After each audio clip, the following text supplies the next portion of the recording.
Well, FY22 ended as the most profitable year for the banking sector in last 6 years. This is thanks to the fact that stress has remained the lowest in the balance sheet in last 4 years for the entire banking sector.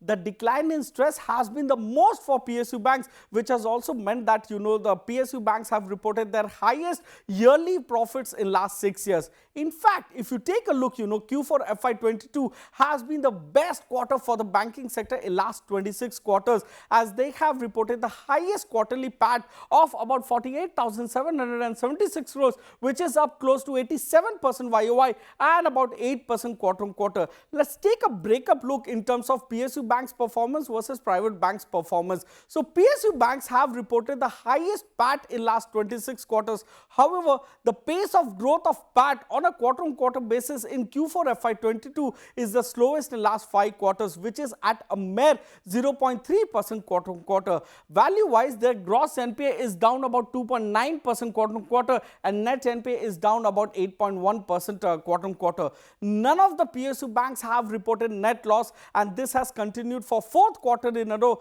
that none of them have reported a net loss.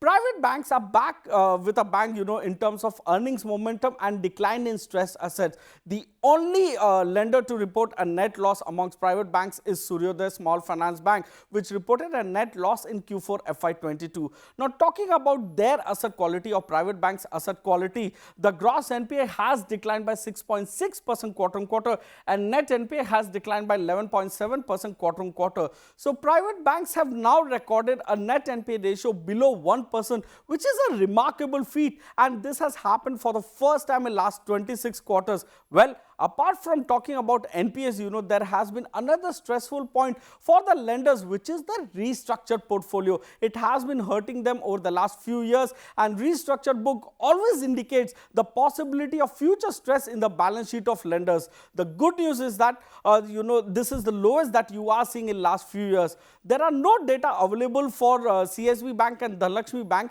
as they have not disclosed this in Q4 FY22. So overall, the restructured book is around 2.52 lakh crore for the lenders, which formed about 2.12% of the total loans. So if you take a look, this is on the lower side that you are seeing in last few years.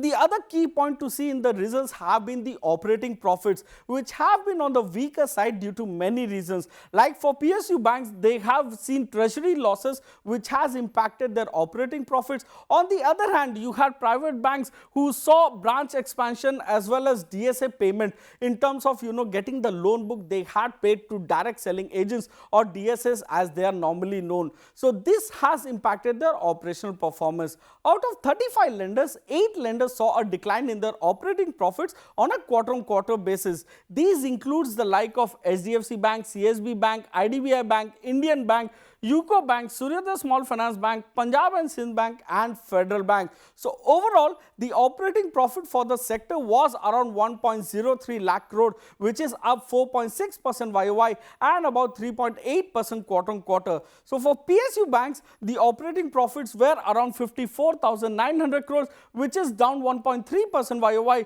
but up about 4.2% quarter on quarter. On the other hand, for private banks, the operating profit was close to 48,700 crore, up about 12.3% YOY and about 3.4% quarter on quarter.